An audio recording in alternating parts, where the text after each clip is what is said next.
day in my life as a gasadorang babae. So dito, nag-e-exam kami ng 3 hours. Akala mo talaga masipag na babae, oh. Kung tutok na tutok sa exam niya, ilan lang naman nakuha. Uwian na. Uwi na sana ako, kaso nakalimutan ko, cleaners pala kami. Kaya naglinis muna ako bago umuwi. Iniso, kala mo talaga masipag na babae, pasikat.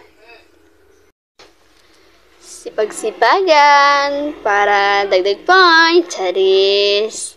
Talagang cleaners kami at pag hindi kami naglinis at magbabayad kami.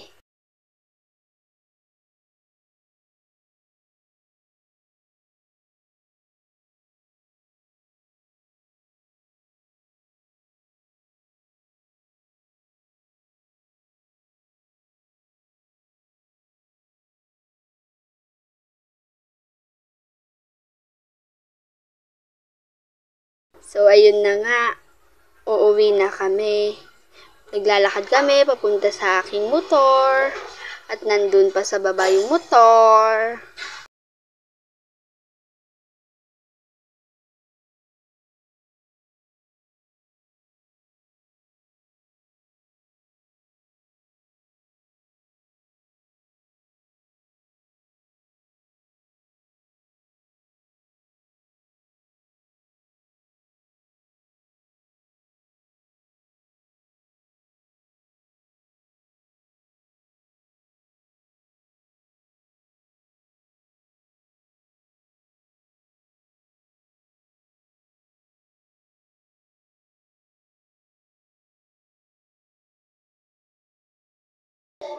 Kita ko yung tatlong butchog. Ay, sorry, sila sir pala yun.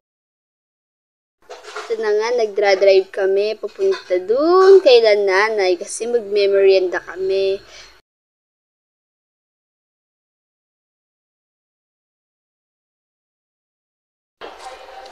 At dito, nakasalubong namin sila Kathleen. Pupunta rin daw sila kay nanay kasi magbe-merienda sila, mga timawa. At binidyo pa nga kami ni Jagannathan, tapos sinend niya sa akin. At nakasalubong din namin si Moyang at saka si Bayang. Nagpahay kami sa vlog namin. At malapit na kami kay nanay. Makakakain na rin kami. Gutom na kasi yung kasama kong Dorbab.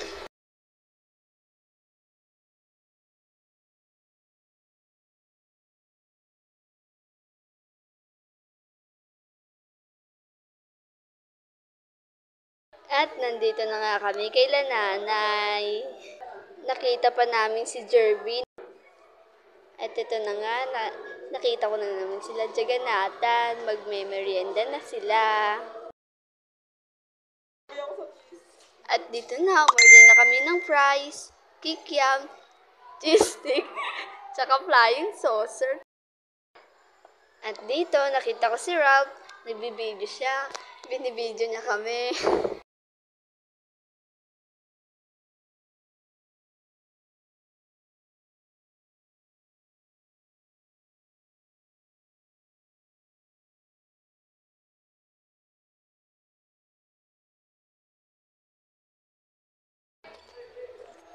Lamon na lamon, no? Kala mo hindi kumain ng 3 araw. Kasama ko, timawa.